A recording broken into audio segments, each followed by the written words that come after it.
Hello, ladies and gentlemen, freaks and geeks, children of all ages. Welcome back to the Creepypasta Power Hour. Today, we're going to be reading the Staircase Ritual. Now, I don't believe it's real, but do it at your own risk. I don't want you dying, but honestly, I think you'd die of boredom before you died from some fucking demon. So, it's 5:51 a.m.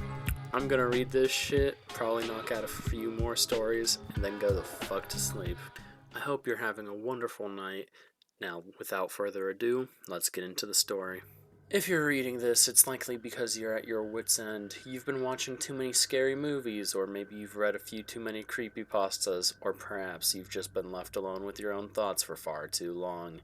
You keep hearing suspicious noises, you're not sure, but you think that shadow in the corner just moved, and or you just feel a presence other than your own and you've become uneasy. At this point, you want to know. You want to know for absolute sure. Is there something in my house? Should you be worried? What's going on if you succumb to your desire to close your eyes and go to sleep? Well, you've come to the right place, and if you really want to know, I will now delegate you the first of many methods.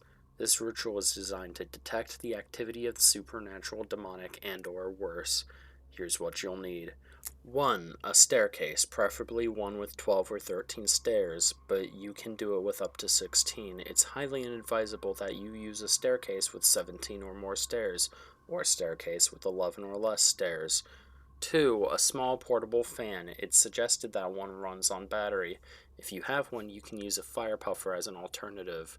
3. A cup of water. 4. A handful of dirt. 5. A candle. Make sure it is one that will not burn out easily and something to light it with. 6. A picture of your house, or whatever stood in the place of your house from as far back as you can get. 7. A picture of your house as it is now. 8. A pair of dice. 9. 2 watches or small clocks, preferably analog, but if you have to, digital will do. 10. A food offering. It must be an animal product. 11. A mirror. 12. A handful of ash. 13. A few dust bunnies. 14. A bug or another living and easily overpowered creature. 15. Something from your body, a toe, fingernail, lock of hair, saliva, blood, tooth. It doesn't matter. Get creative if you want. 16. Salt. 17. A weapon, preferably one made of silver. To begin with, you will want to prepare your stairs. You must be aware of the exact time that you begin the ritual, and you must begin during the afternoon, as the entire ritual must be done during the PM hours. If you have 12 or 13 stairs, you'll start by standing on the bottom landing. If you have more, stand on the bottom stair and place the first item on the next stair. From here, recite, "It is from here whenceforth I shall commence." On the first stair, place the small fan, but don't turn it on. If you're using a fire puffer, fill it up with air and don't puff it out. Place it on the stair instead of a fan. As you do, recite, "Here is the air that mortal breathes." On the second stair, place the glass of water. As you do, recite, "Here is the water that mortal drinks." On the third stair, place the handful of dirt. Try to spread it wide as you do so. Recite, "Here is the earth on which mortal stands." On the fourth stair, place the candle, but don't light it. Leave whatever you intend to light the candle with beside it. As you do, recite, "Here is the fire that burns mortals' hands." On the fifth stair, place the picture of your house from the past. As you do so, recite, "Here is the time that has come to pass." On the sixth stair, place the picture of your house as it is now. Roll the dice beside it. Pray that it does not come up as a high number, and as you do, recite, "Here is the president, and the die are cast." On the seventh stair, place one of your watches, and as you do so, recite, "Here comes the future, the time ticks by now." On the eighth stair, place your food offering. As you do, recite, "Here is the offering for the devil's mouth." On the ninth stair, place the mirror, and as you do, recite, "Here is my image, in God's likeness I trust." Note, regardless of whether or not you're Christian or religious at all, you must recite it as phrased here, no substitute, hesitance, or reservations. On the 10th stair, place the ashes and dust bunnies. As you do so, recite, "Here is mortality, ashes, and dust." On the 11th stair, place your bug. Make sure it can't get away. It must be alive. As you do so, recite, Here is a life I present unto thee. On the 12th and final stair, place the thing from your body, and as you do so, recite, "Here is the essence extracted from me." Step onto the top landing or the final stair and turn around. Draw a line of salt across the edge of the stair landing. Simply recite, "No further than here." Leave your objects overnight. On this night, you should not notice anything suspicious or concerning. If you do, abort the ritual by putting a circle of salt around each item and around your bed as well as anyone else's bed in the house. Leave it for a night and then remove the items the following morning. You must completely obliterate them all. If you do not notice anything suspicious or concerning and you are able to get a good night's sleep without any nightmares or without waking until daybreak, the ritual is officially in effect. Whenever you wish to, you may complete it. It will remain in effect as long as all of these items remain on the stairs. However, none of the items should be allowed to fall from their stair or overlap into other stairs. Don't allow the salt, dirt, or ashes to spill over onto another stair. If you must, keep them in a container. The water must remain open to the air, so be careful not to spill any. Do not leave anything beside these items on your stairs. In performing this ritual, you have banished any supernatural or demonic beings in your house to the first floor, and they must pass the 12 curses you have set on your stairs before they can get to you. Believe it when I say, if they didn't hate you already, they do now. Refrain from making unnecessary trips up and down your stairs after sundown, as this weakens the curses. Depending on how strong your supernatural or demonic being is, the curses might not hold more than a couple of nights. As soon as you start to notice even the most subtle, peculiar activity, immediately consider completing the ritual. This ritual cannot be reinforced by repeating it. If you sleep on the first floor, do the ritual backwards, starting from the top to the bottom of the stairs.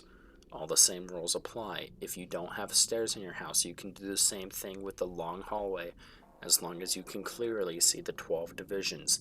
You may have to mark it with tape, lines of salt, which would create a stronger barrier, or pencil, or you can place a long, thin piece of wood at regular intervals down the hallway.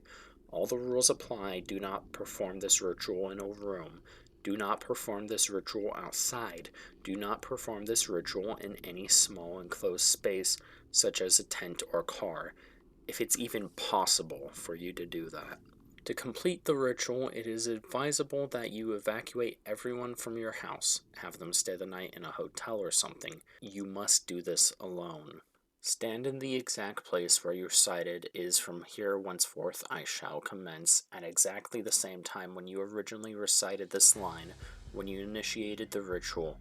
Make sure you have your weapon in hand. You must stand there for the first hour. You must not move or be moved. Your feet must remain planted in place. As soon as the hour ends, step onto the stair with the fan. Turn it on quickly as possible and let it run across the stair. If you used a puffer, puff out the air that was inside. Do not move from that stair for the entirety of the second hour. Stand facing the top of the stairs. Do not, under any circumstances, turn around or look behind you. As soon as the second hour ends, step onto the stair with the cup of water. Leave the fan running or make sure there is no air in the puffer. Drink the entire glass of water as quickly as possible. Do not move from that stair for the entirety of the third hour. Stand facing towards the top. Don't look behind you. As soon as the third hour ends, step onto the stair with the dirt. Your feet must be in the pile of dirt that you threw on the stair. If you put the dirt in a container, dump it onto the stair as wide as possible to give yourself more space to stand on. Do not move from that stair for an entire hour. Stand facing to the top. Don't look behind you, no matter what. As soon as the fourth hour ends, step onto the stair with the candle, light it. You may stand beside it or hold it up to your face. Make sure it doesn't go out. Don't move from that stair. Don't look behind you. When the fifth hour ends, step onto the stair with the picture from long ago. Without turning around, you must use the candle from the last stair to burn the picture. Don't blow out the flame until the picture has turned to ash or at least cannot tell what the picture is of anymore. Do not move from that stair for the entirety of the 6th hour. Don't look behind you. As soon as the 6th hour ends, step onto the stair with the picture of the present day. Rip the picture as many times as the dice indicated without letting it fall apart. Don't move from that stair. Do not look behind you. As soon as the 7th hour ends, step onto the stair with the watch or small clock. You must turn the clock forward as many hours as the number on the dice. Don't turn it back to achieve the same number. Do not move from that stair. Do not look behind you. As soon as the 8th hour ends, step onto the stair with the food offering. You may have been there for a few days, so hopefully it hasn't gone too bad. You must take a bite of it. You must swallow it. You must eat it as if it's delicious, even if it's disgusting. Don't move from the stair. Don't look behind you. As soon as the 9th hour ends, step onto the stair with the mirror. Look into the mirror. Look only at your face. Don't try to look behind you. No matter what you see in the mirror, you must not look away. Do not move from that stair for the hour. Stand facing the top of the stairs. Don't turn around. Don't look behind you. As soon as the 10th hour ends, smash the mirror. Step onto the stair with ashes and dust. You must drop a drop of blood onto them. It must be your blood and it must be fresh. Do not move from the stair. Don't look behind you. As soon as the 12th hour ends, step onto the stair with the thing from your body. You must swallow it whole. You must not wash it down with anything. Don't move for the entirety of the 13th hour. Stand facing towards the top of the stairs. Do not, under any circumstances, turn around or look behind you. As soon as the 13th and final hour ends, step onto the place where you were sighted, no further than here, and make sure you have your weapon in hand. Turn around and brace yourselves. Good luck. And that, ladies and gentlemen, was the staircase ritual. Now, I'm going to do something new here. I've been wanting to analyze some of the creepypastas I've been reading lately, and I wanted to say some things about this ritual pasta. Sorry if I missed any errors. I usually live edit the audio and go back over it. Most of that was in one take, which I was impressed by, but that's not the point. I really like the ritual. It goes into a lot of depth about what you need to do. I love that ending because the story goes to tell you so many times, don't look behind you, don't look behind you. Something is behind you. Ignore what you see in the mirror. Look at your face. Don't pay attention until you reach the top, and now you have to fight it. That's awesome. I love that personally. But my big problem with this ritual is how repetitive it gets. You wouldn't have noticed it in this because I was trying to ad-lib. Maybe you did notice it because I'm not great at ad-libbing, but it always says, as soon as the hour ends, step onto the stair, stand facing to the top of the stairs, do not under any circumstances turn around or look behind you. You could probably tell how repetitive that ending was getting, and you could probably tell how annoyed I was getting, because I was getting real bad cotton mouth towards the end, so I needed to get a ton of water.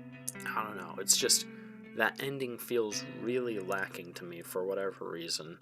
Maybe it's just expecting more, but I liked the very end, but the build-up to it was a bit shit, if I'm being honest with you. You should check it out, though, if you're still interested in it after watching this video. I'll link the creepypasta.com article about it in the description down below. And with that said, ladies and gentlemen, boys and girls, freaks and geeks, children of all ages, I hope you enjoyed the story, and I hope you enjoy where the channel's going. And if you did enjoy it, don't forget to like, comment, subscribe, and if you want me to read a specific story, mention it in the comics. comments, I'll check it out down below, and if I like it, I'll rate it for the channel.